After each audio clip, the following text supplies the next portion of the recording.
Hi guys! So today I have a different type of video for you in that I'm not sharing an exercise or an activation. I'm actually sharing a cue to improve probably one of the most commonly performed movements in the gym, regardless of the sport that one's practicing, the squat. Now, when I learned how to squat, as well as when I was in training to become a coach, the cue I was told most often to give, or was given myself, was to sit back. And then what this does is, in getting someone to sit back, it's a good cue in that it's teaching the person to initiate the squat with their hips. So on that point, I'm not disagreeing. The problem is that if I sit back and then I continue the rest of the exercise, I'm now leaning quite forward and my weight is pretty much on my heels and my toes are free floating, okay? So then, and what's stopping my range of motion, like literally this is as low as I can go, what's stopping my range of motion is the fact that because I'm leaning forward, my quads are now engaging far more than my glutes, and I'm going to end up using my back a lot more because I'm on an angle. And when I go to stand up, yes, I feel my glutes, but after a workout with tons of squats or heavy squats, or if I'm doing wall balls or whatever, the muscle that's sore is my quad. And the same thing goes for whenever I've asked a patient coming to me saying that they've got hip or knee or ankle pain or back pain from doing too many squats. The question I always ask is, well, after doing your squats, what muscle is sore? Is it your quads or is it your glutes? And the answer almost every single time is my quads. And the same thing goes for when I ask clients. And the reason being, most people don't center their weight over their entire foot. They end up either going way too far on their toes for flexibility reasons, let's say their ankle is too tight, for example, or in the case of following the cue of sit back, they're putting too much weight in the heels and leaning forward, and then their quads kick in.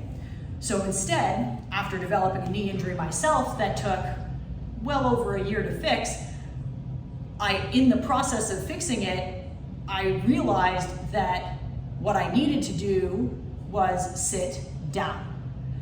And the second I realized that and completely rebuilt my squat based off of that cue, that completely changed my knee pain.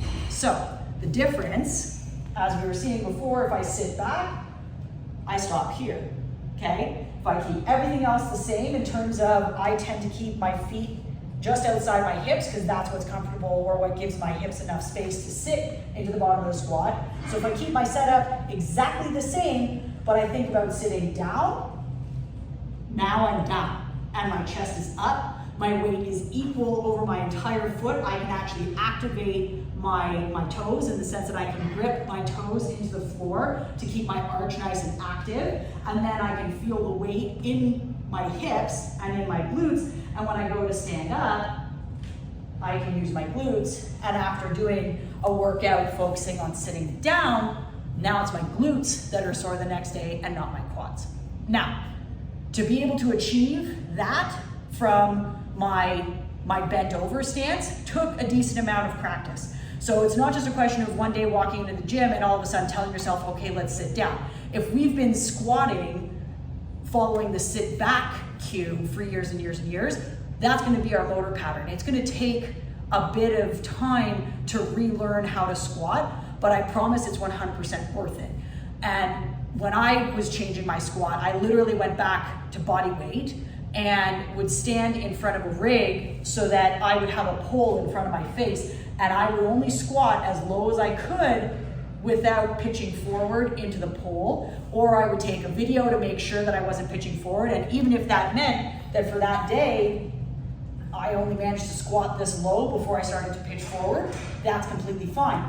Over time, as I practiced sitting in these positions, and I would literally like hold squat holds for 30 seconds in the lowest positions that I could hold without my chest pitching forward.